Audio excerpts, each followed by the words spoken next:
Considering the Ford F-150 has dominated the US automotive landscape for going on 50 years, it's easy to take this astounding fact for granted. But Ford didn't just stumble into this incredible success. And by incredible, we mean $41.5 billion in revenue for 2022 from the F-Series alone. Not even Starbucks, Netflix, or Visa can keep up with these kind of figures, and this is just one vehicle series. Today's F-150 is an absolute juggernaut of power, technology, capability, and luxury. But how did it get here? What's the story behind such outlandish success? Well, friends, it's a story that goes back more than 75 years, so stay tuned. But first, would you kindly click the subscribe button below? Everyone here at The Empty Garage thanks you. Really, the F-Series story goes back more than a century. Old-timey 1917 and the Model TT chassis cab. Old man Ford was still at the helm, and this new model with a sturdier frame was a resounding flop,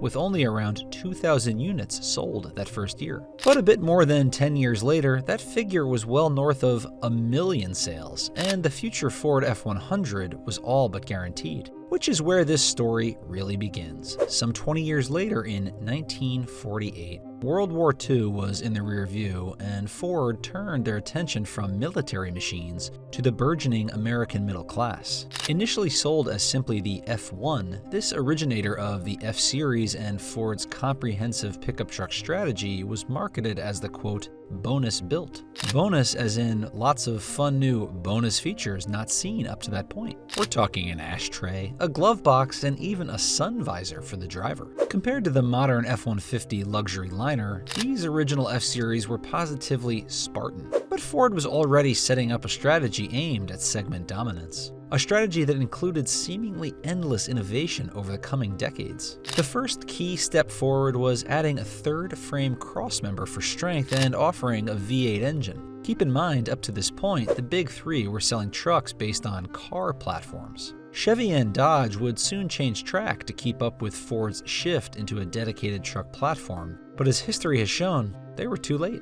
By 1953, the second generation Ford F-Series was ready, and with it came the newly named F-100. These days, the front end of those old Fords is the definition of classic, with dual headlights and a center grille floating within a gaping front maw. Now, it may be easy to forget that there was ever anything besides the F-150 in Ford's light-duty pickup truck lineup. After all, it's been that way for 40 years. But the F-100 nameplate that arrived in 1953 stuck around until 1983. Is 40 more than 30? I believe so. But that doesn't take away from the fact that the Ford F-100 was around for a long time. And without it, the F-150 would likely never have been created in the first place. This longevity is less surprising when you consider that Ford reportedly spent 30 million big ones on a redesign at the time. That's in the neighborhood of $340 million today. All that cash brought firsts like an optional wraparound windshield, an insulated roof, an adjustable seat, and a new V8. Replacing the long-running flathead motor, this new Y-block displaced 239 cubic inches and made 130 horsepower.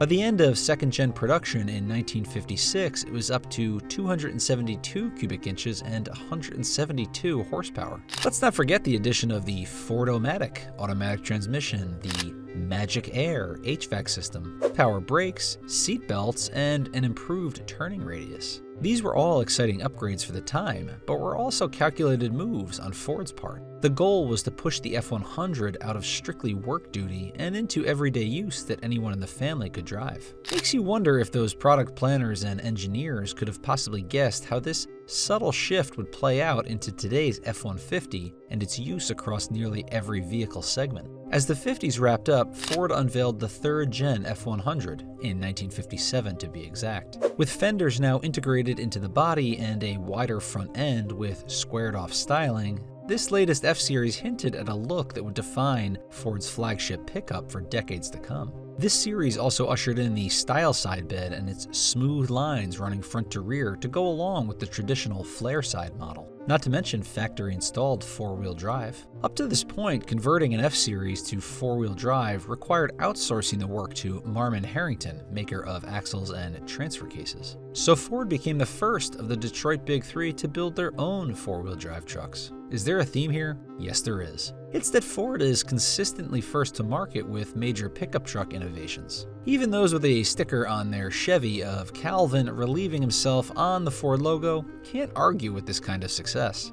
By the 1960s, the effort by Ford to make their F-100 more of a mainstream vehicle was coming to fruition. Customers were increasingly looking to their F-Series as daily drivers, and Ford responded. Technically, the fourth generation F-Series debuted in 1961 with more room and a longer, lower design. But it wasn't until 1965 that an all-new platform showed up. This platform, which remained in use until 1979, featured a then-new twin I-beam front suspension. Replacing the existing straight axle configuration, this new suspension built off the swing axle design, but with offset and overlapping axles. And instead of leaf springs to manage longitudinal location and loads from the steering and braking systems, the twin I-beam design relied on a pair of steel radius arms, which in turn allowed for the use of coil springs with lower spring rates, which in turn led to a softer and more comfortable ride with more responsive handling, all of which was aimed at pulling in customers who might otherwise be driving a car. In fact, the marketing slogan was, quote, "Drives like a car, works like a truck." To say this new independent front suspension was successful is to understate things. That's because it underpinned the F-150 until 1996, or just over 30 years. And it is still in use on the Super Duty pickups today, or nearly 60 years later. Makes me hopeful that those suspension engineers got a promotion. For Generation 5, which launched in 1967, the F-100 rode on the same platform as before, but with sharper lines and a more spacious cabin thanks to a 3-inch bump in overall width. 2 years later, the legendary 302 Windsor V8 debuted, and over the course of 5th-gen truck production, Ford began experimenting with the now common special editions. There was the Contractor Special with a toolbox behind the seat, and the Farm and Ranch Special with extra sideboards and heavy-duty springs. The Ranger package, which first appeared on the F-100 a few years earlier, was now joined by the Explorer Special. Clearly, Ford was onto something with these nameplates, as they've since gone on to their own staggering levels of success. In 1973, the F-100 was refreshed as part of the 6th generation F-Series launch. Known among enthusiasts as the Dent-side Ford, this latest F-100 looked rather similar to the outgoing generation, except for the body-length concave groove that was responsible for the nickname. These Gen 6 F-100s were, however, significantly modernized with features like front disc brakes, full double-wall bed construction, and a heavy dose of galvanized steel. They also were the first Ford pickups to see the now legendary nameplate F-150. Offering a higher payload and intended to skirt certain emissions controls, the new F-150 slotted between the F-100 and F-250 in the blue oval lineup. But it would quickly become the most popular variant in that lineup, leading to yet another milestone. In 1977, the Ford F-Series became the best-selling truck in America and has never looked back. But things really took off during the final generation of the F-100. Unveiled in 1980, this 8th generation truck boasted the first ground-up redesign in 15 years. In year one, the F-150 sold over 173,000 units, but the F-100 was still holding on with over 133,000 sales of its own. But by 1982, the Ford lettering was removed from the hood,